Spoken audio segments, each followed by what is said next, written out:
We took a ride on the Grand Canyon Railway.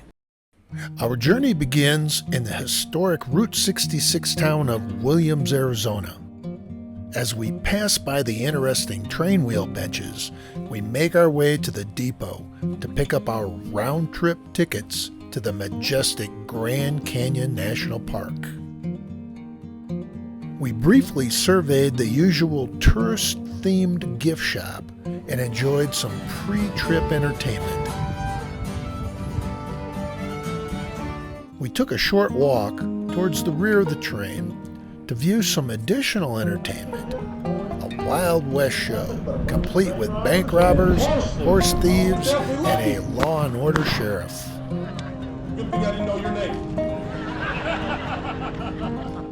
With the Wild West shootout ending, it's time to head to our assigned car. We'll see this gentleman later. He'll provide entertainment during the first leg of the journey. All aboard! Everyone is ready and eager for a day of railroad adventure. Here we go!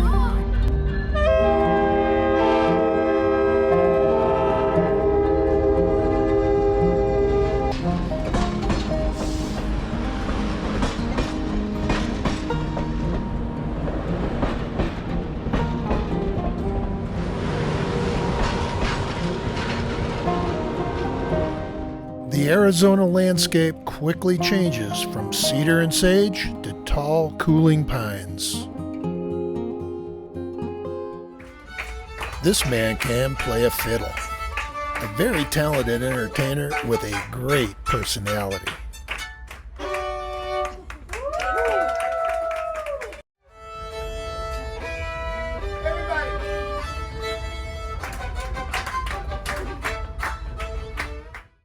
Upon arrival at the Grand Canyon station, the train is uncoupled between the last third and fourth cars to allow access to the depot. This building was constructed in 1910 and is the last operational log depot in the country. The train layover was only 3 hours. We were cautioned about the length of the bus queues and advised not to explore much of the South Rim. These 3 hours only gave us time to explore the village area centered on the train station. Our first stop was to the El Tovar Hotel. Built in 1905, the El Tovar was owned and operated by the Fred Harvey Company in conjunction with the Santa Fe Railway. In its heyday, the El Tovar was considered to be the most elegant hotel west of the Mississippi. These wide porches offer comfortable shelter from the high temperatures and the incessant sun. The Hopi House was constructed in 1905, originally designed to house the main sales rooms for Fred Harvey Indian artifacts. This was renowned Western architect Mary Coulter's first building for Fred Harvey. The design was meant to resemble a Hopi dwelling. Most of the rooms have ceilings typical of the Hopi style.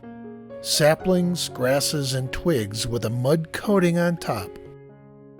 We've previously encountered Coulter's unique style of architecture at the La Posada Hotel in Winslow, Arizona, and the Painted Desert Inn, located in the Petrified Forest National Park near Holbrook, Arizona. Our first 2 stops in the village were very interesting, but it's time to admire the main attraction, the awe-inspiring Grand Canyon.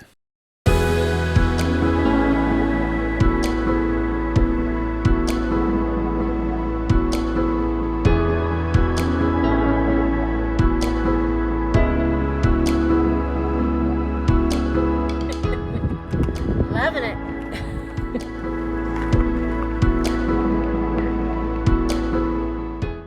The 1935 Bright Angel Lodge is another example of Mary Coulter's artistry.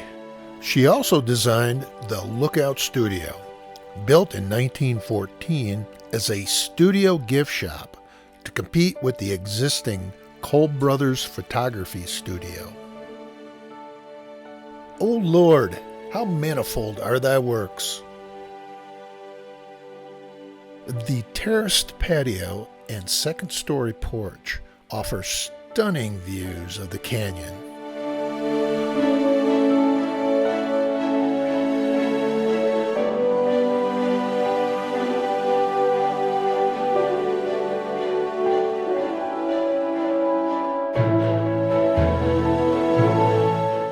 This design easily blends into the natural surroundings.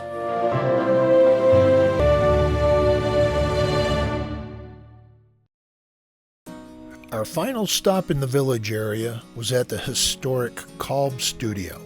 In 1905, they built a small house on the rim at the entrance to the Bright Angel Trail, where they charged a toll for its use. This studio and the trailhead that it controlled was one of the first tourist destinations on the South Rim. This building is now a museum to the Kolb legacy of Grand Canyon tourism.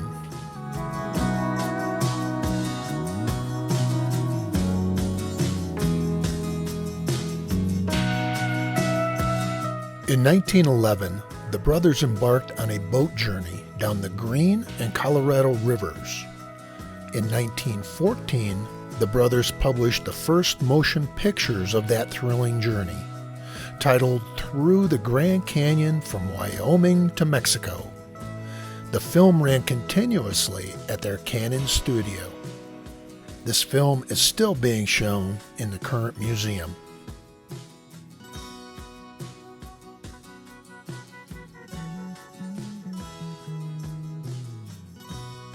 Our departure time is rapidly approaching, so we walk back to the village center and return to the depot.